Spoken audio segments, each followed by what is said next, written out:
Chapter ২২ lesser of two evils. Meursault এর মৃতদেহটা সেখানে পড়ে থাকল। তার চোখ দুটো বড় বড় করে খোলা। দেখে মনে হচ্ছিল তার চোখে এখনও সেই খুনে দৃষ্টিটা রয়ে গেছে।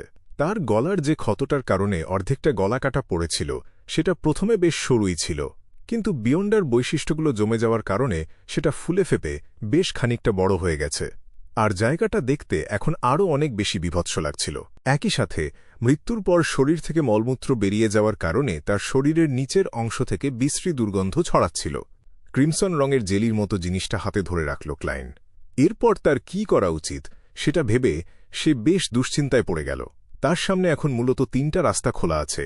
প্রথমটা হল পুরো জায়গাটা পরিষ্কার করা, নিজের ক্ষতগুলোর চিকিৎসা করা, আর আত্মরক্ষার খাতিরে খুন করতে বাধ্য হয়েছে বলে পুলিশের কাছে রিপোর্ট করা। দ্বিতীয়টা হল গভীর রাত পর্যন্ত অপেক্ষা করা, তারপর লাশটা কোনো একটা নর্দমায় ফেলে দিয়ে এমন ভান করা যেন কিছুই হয়নি। আর তৃতীয়টা হল এক্ষুনি নিজের বর্তমান পরিচয়টা পুরোপুরি মুছে ফেলা, অন্য কোনো এলাকায় পালিয়ে যাওয়া এবং আবার নিজের নাম বদলে ফেলা।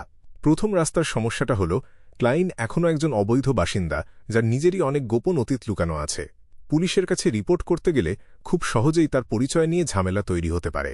আর দ্বিতীয় রাস্তার ক্ষেত্রে লাশটা কেউ খুঁজে পাবে কি না, আর পুলিশ তার দরজায় কড়া নাড়বে কি না, সেই দুশ্চিন্তা তো সারাক্ষণ থাকবেই। এর বাইরেও সেখানে আরেকটা লুকানো বিপদ আছে।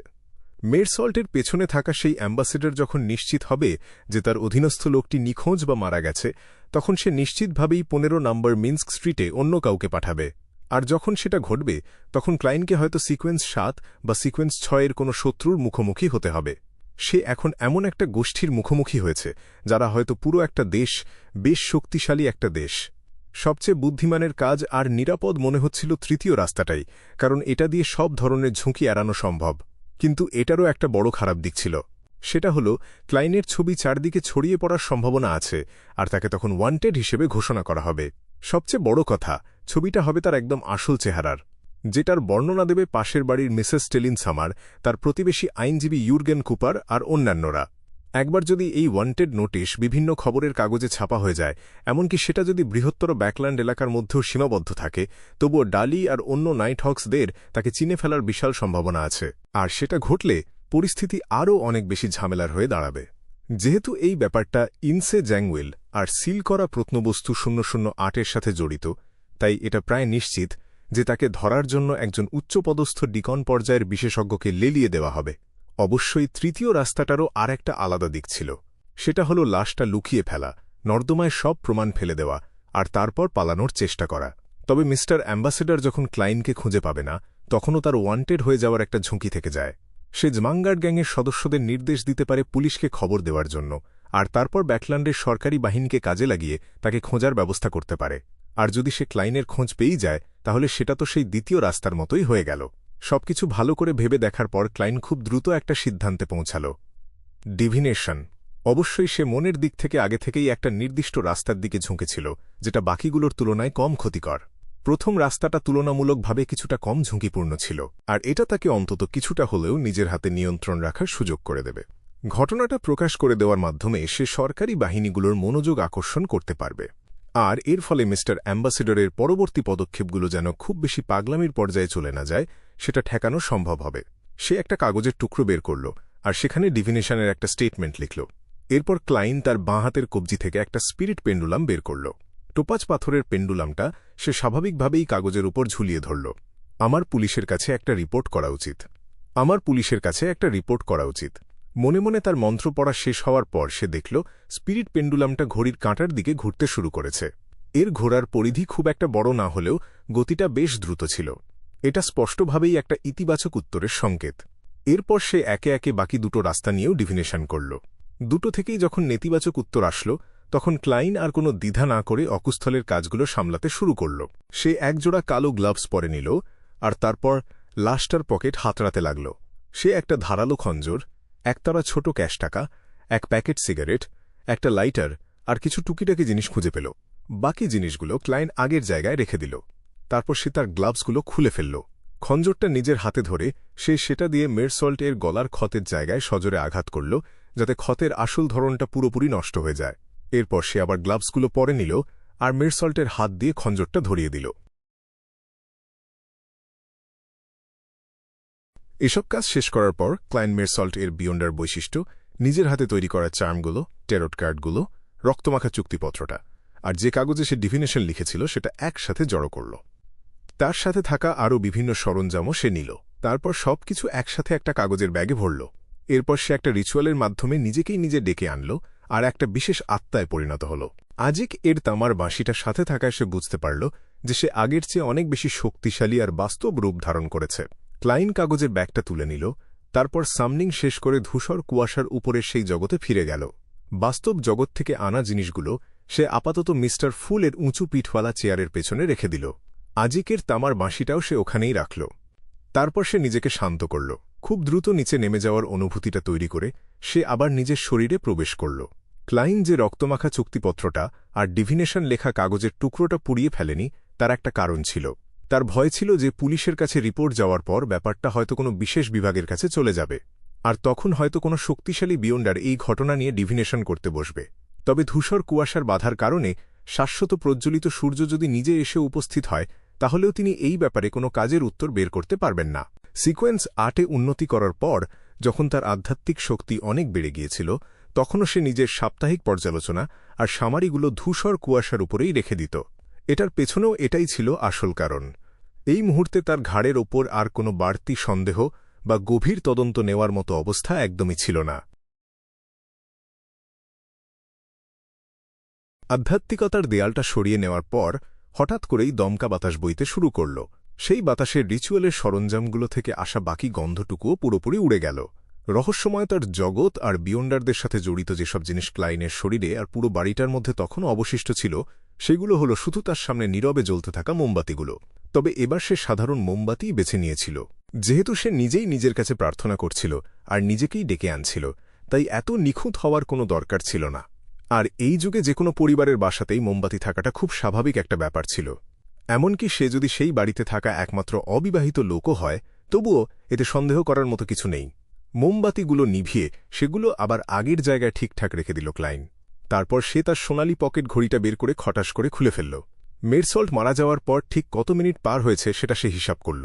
এর সাথে পুলিশ খবর পেয়ে লোক পাঠিয়ে তদন্ত শুরু করা পর্যন্ত যে ন্যূনতম সময়টুকু লাগতে পারে সেটাও সে যোগ করল। সে নিশ্চিত করতে চাইছিল যে যদি কোনো বিয়ন্ডার তদন্ত করতে আসেও ততক্ষণে যেন মেরসল্টের মৃত্যুর পর অন্তত ১ ঘণ্টা পার হয়ে যায়। রহস্যময়তার জগতে আর আত্মার সাথে যোগাযোগের ক্ষেত্রে এটা খুব গুরুত্বপূর্ণ একটা সময়সীমা। এই সময়টুকু পার হয়ে গেলে যে তথ্যগুলো পাওয়া যায় সেগুলো খুবই সীমিত আর অস্পষ্ট হয়ে যায়।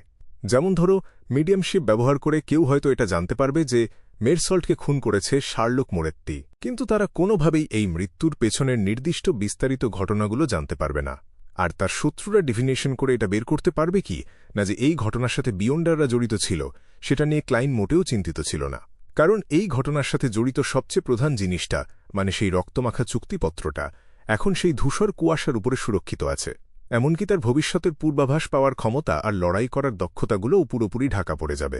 কারণ শত্রুদের ডিভিনেশন নিশ্চিতভাবেই সেই ধূসর কুয়াশার উপরের রহস্যময় জায়গাটুকুর দিকেই নির্দেশ করবে, আর সেখানে গেলে তাদের ডিভিনেশন বাধাগ্রস্ত হতে বাধ্য। ভাগ্যিস আমিও এই ব্যাপারে বেশ পেশাদার। আমার কাছে তো মনে হচ্ছে আমি সত্যিই একজন মোরেত্তি হয়ে গেছি। ক্লাইন আবার পুরো জায়গাটা ভালোভাবে খুঁটিয়ে দেখল। কোথাও কোনো সমস্যা নেই সেটা নিশ্চিত করার পর সে তার পকেট ঘড়ির দিকে চোখ রেখেই হাঁটতে শুরু করল। হিসাব করার সময়টুকু পার হওয়ার পর সে তার সোনার ফ্রেমের চশমাটা চোখে পড়ে নিল। আরও কয়েক মিনিট অপেক্ষা করার পর সে দরজা খুলে বাইরে বেরিয়ে আসল। ব্যাটল্যান্ডের আকাশ ততক্ষণে বেশ অন্ধকার হয়ে গেছে। রাস্তার গ্যাস ল্যাম্পের আলোতে বৃষ্টির ছাঁটগুলো আলোকিত হয়ে উঠছিল। মিন্স্ক স্ট্রিট এলাকাটা মধ্যবিত্তদের জায়গা হওয়ায় সেখানে প্রায় পুলিশ টহল দিত। ক্লাইন কিছুক্ষণ অপেক্ষা করল, তারপর তার কাঙ্ক্ষিত লক্ষ্যবস্তুদের দেখতে পেয়েই তাদের দিকে এগিয়ে গেল। তারা ছিল দুজন নিচু পদের কনস্টেবল। তাদের কাঁধের ব্যাজে মাত্র একটাই শেভরন লাগানো ছিল। তারা হাতে বন্দুক আর লাঠি নিয়ে একটা ছাতা মাথায় দিয়ে চারপাশে নজর রাখতে রাখতে এগোচ্ছিল। অফিসার, একজন অপরাধী আমার ওপর হামলা করেছে। ক্লাইন খুব নিখুঁতভাবে অভিনয় করে চিৎকার করে উঠল। তার এলোমেলো আর বিধ্বস্ত চেহারা দেখে কনস্টেবল দুজন ব্যাপারটাকে বেশ গুরুত্বের সাথেই নিল। তারা দুজনেই নিজেদের লাঠি বের করে বেশ সতর্কভাবে চারদিকে তাকাতে লাগল। কোথায় সেই অপরাধী? রাউন্ড ফেসড কনস্টেবল, যার চোখগুলো ছিল বাদামি রঙের, সে গম্ভীর গলায় জিজ্ঞেস করল। ক্লাইন তার নিজের বাড়ির দিকে আঙুল দিয়ে দেখাল। সে চুপিসারে আমার বাড়িতে ঢুকে আমাকে খুন করার চেষ্টা করছিল। লড়াই করার সময় ভুলবশত আমার হাতে সে খঞ্জরের আঘাতে মারা গেছে। কনস্টেবল দুজন একে অপরের দিকে তাকাল, তারপর বেশ সন্দেহ নিয়ে ক্লাইনকে খুঁটিয়ে দেখতে লাগল। আমাদের সেখানে নিয়ে চলো। ঠিক আছে। ক্লাইন এমনভাবে অভিনয় করল যেন সে এইমাত্র বিশাল কোনো বিপদের হাত থেকে বেঁচে ফিরেছে। সে অফিসার দুজনকে 15 নম্বর মিন্স্ক স্ট্রিটে নিয়ে গেল, নিজের চাবি বের করল আর দরজাটা খুলে দিল। পুলিশের কনস্টেবল দুজন ভেতরে ঢুকেই প্রথমে চারপাশের লণ্ডভণ্ড অবস্থাটা দেখল, তারপর তাদের চোখ পড়ল মাটিতে পড়ে থাকা লাশটার ওপর। তারা মৃত লোকটার গলার ভয়াবহ ক্ষতটা দেখতে পেল, আর তার পাশেই পড়ে থাকা রক্তমাখা খঞ্জরটাও খেয়াল করল। তুমি এই জায়গাটায় নজর রাখো, আমি স্টেশনে ফিরে গিয়ে ইন্সপেক্টরকে ব্যাপারটা জানাচ্ছি। অন্য কনস্টেবলটা তার রাউন্ড ফেসড কনস্টেবল সঙ্গীকে বলল। ঠিক আছে। রাউন্ড ফেসড কনস্টেবল এবার ক্লাইনের দিকে তাকাল। তার চেহারা আর শারীরিক ভাষা দেখেই বোঝা যাচ্ছিল যে সে কতটা সতর্ক আর সাবধান হয়ে আছে। কিছুক্ষণ পর কালো আর সাদা রঙের চারকোনা ছক্কাটা ইউনিফর্ম পরা একজন সার্জেন্ট সেখানে এসে পৌঁছাল। তার কাঁধের ব্যাজে 3টা শেভরন লাগানো ছিল। আগে সেই কনস্টেবল আর সাথে আরও 2জন অধস্তন পুলিশ কর্মীও তার সাথে এসেছিল। কনস্টেবলরা অকুস্থল পরীক্ষা করতে শুরু করল। তারা যখন প্রমাণের খোঁজে এদিক সেদিক খুঁজছিল, তখন সেই শর্ট বিয়ার্ডেড সার্জেন্ট, যার থুতনির নিচে ছোট বাদামি হলুদ রঙের দাড়ি ছিল, সে ক্লাইনকে একপাশে ডেকে নিয়ে গিয়ে প্রাথমিক জিজ্ঞাসাবাদ শুরু করল। নাম শার্লক মোরেত্তি। এই যে আমার 6 মাসের বাসা ভাড়ার রসিদ। ক্লাইন অনেক আগে থেকেই এসব প্রস্তুত করে রেখেছিল।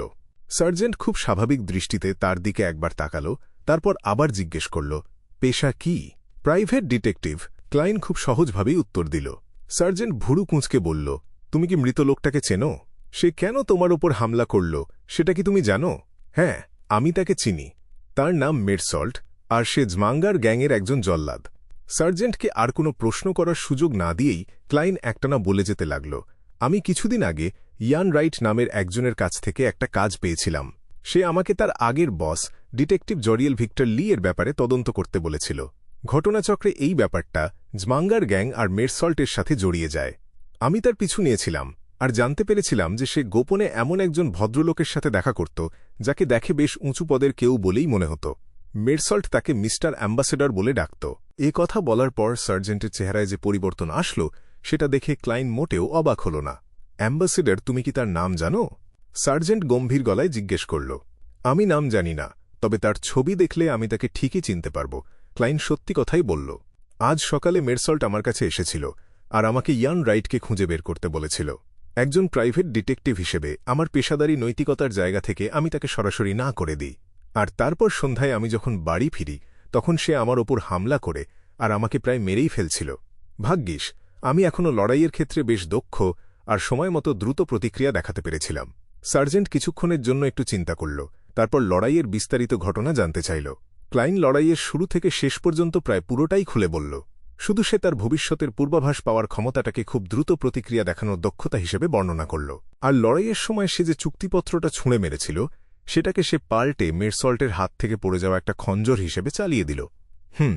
আমাদের সাথে পুলিশ স্টেশনে চলো। সেখানে গিয়ে লাশ কাটা ঘরের রিপোর্ট, এই অকুস্থলের তদন্তের ফলাফল আর এর সাথে জড়িত অন্য মানুষদের জিজ্ঞাসাবাদের জন্য অপেক্ষা করো। সার্জেন্টের মনোযোগ তখন আর এই কেসের দিকে ছিল না। বোঝাই যাচ্ছিল যে সে কাজটা শুধু নিয়ম রক্ষার জন্যই করছে। এই মুহূর্তে তার মাথায় শুধু একটাই চিন্তা ঘুরপাক খাচ্ছিল, এটা বিদেশি অ্যাম্বাসেডরদের সাথে জড়িত খুব গুরুত্বপূর্ণ একটা কেস। তাকে এক্ষুনি গিয়ে রিপোর্ট করতে হবে। এই ঘোরের মধ্যেই হঠাৎ তার মাথায় একটা প্রশ্ন আসল, আর সে দ্রুত জিজ্ঞেস করে বসল, তোমার বিশ্বাস কার ওপর? God of steam and machineries. কোনোরকম দ্বিধা না করেই ক্লাইন উত্তর দিল। চার্চ অফ স্টর্মসের ব্যাকল্যান্ড হেডকোয়ার্টার্স চারুড বড়তে অবস্থিত, তাই বিয়ন্ডারদের সাথে জড়িত কেসগুলো প্রায় তাদের কাছে পাঠিয়ে দেওয়া হতো। তবে এখানে একটাই ব্যতিক্রম ছিল, যদি জড়িত ব্যক্তিরা লর্ড অফ স্টর্মসের অনুসারী না হয়ে থাকে। নাইটহক্সদের সাথে যেন কোনোভাবেই মুখোমুখি হতে না হয়, সেজন্য ক্লাইনের কাছে অ্যাভারনাইট গডেসকে হতাশ করা ছাড়া আর কোনো উপায়ই খোলা ছিল না।